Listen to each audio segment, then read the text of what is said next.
Let's watch Kristi Noem on CNN with Dana Bash talking about different goals from the Trump administration, just to, kind of check the merit of this Trump appointment, but to also further shed light on the chaos that we're seeing not even 3 weeks in. Hey you, yes, you, we now have a Substack website where you can help support the channel. For just $8 a month, you can get daily articles exposing the chaos in Trump's first 100 days, a weekly podcast, and other exclusive perks, all while helping the channel grow and defend democracy. This is something that's not just very important to me, but enables us to get our message out to the most amount of people while also being just a genuine passion that I would love to pursue. So for those who have been wondering how to support the channel, how to help us grow, you can sign up now at the first link in our description. Thank you, and let's get back to the video. I remember a time when Republicans were very careful about and worried about the government, particularly unelected people. We can't trust our government anymore. Having access to personal data. Yeah.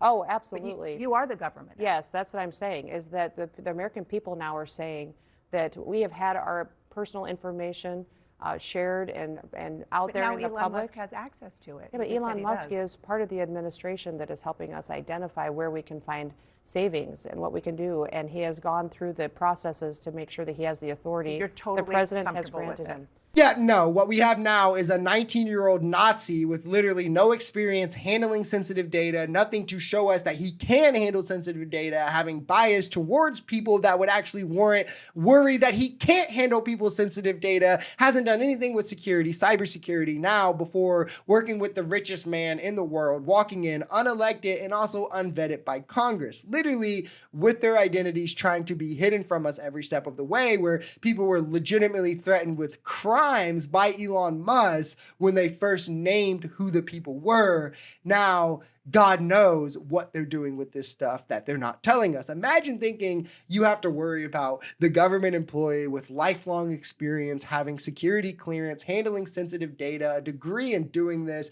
who had a background check, was vetted by the agency to make sure that they're legit and trustworthy and qualified, only to turn around and then be like, oh, I stand with Elon and the 19-year-old Nazi who pushed for eugenics and normalizing Indian hate and repealing the Civil Rights Act, having my data and the data of people of color. Like, these people have no real morals or principles. They're also quite literally trying to destroy us all and drag them down with their Nazi ideologies. FEMA is, of course, funded by Congress, has repeatedly been authorized in statute, including by laws you voted for when you were in Congress.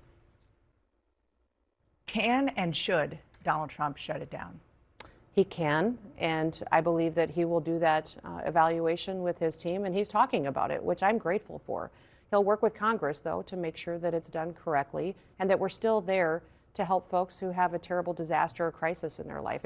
He's been very clear that he still believes there's a role for the federal government to come in and help people get back up on their feet. But there's a lot of fraud and waste and abuse out there. And since President Trump has taken over and come back into this administration, we've seen incredible changes. I mean, in just one Google search of just the last year, I was able to find multiple instances of FEMA helping South Dakota under Kristi Noem's tenure. But that aside, in just 2023, they put over $1 billion in survivors' pockets, spent over $11 billion rebuilding damaged infrastructure. They've helped build climate resilient communities all across the nation. They've sent hundreds of millions of dollars to tribal nations to aid their development, money for safer communities all around. FEMA does amazing things. These are like, you have to look at the agencies these people are targeting, and it's always the ones who have actual just purposes, which means it's so weird that these are like FEMA, USAID, the CFPB. These are the agencies that are pivotal to government function,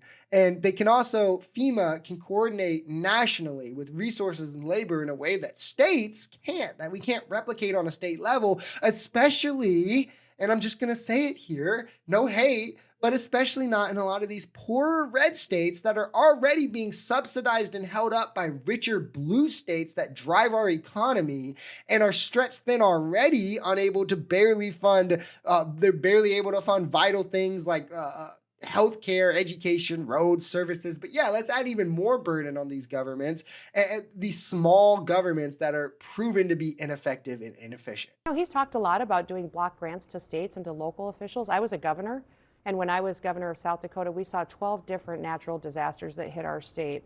and that were FEMA related, that we had FEMA disaster. So I know it from that level, and I knew every single time that I and the local county emergency management directors, the mayors, the city councils, and the county commissioners, they made way better decisions than the people in Washington, D.C. If the president came to you and said, "You're my DHS secretary, do you think I should get rid of FEMA?" Excuse me, get rid of FEMA, what would you say? I would say yes, get rid of FEMA the way it exists today. We still need the resources and the funds and the finances to go to people that have these types of disasters like Hurricane Helene and the fires in California.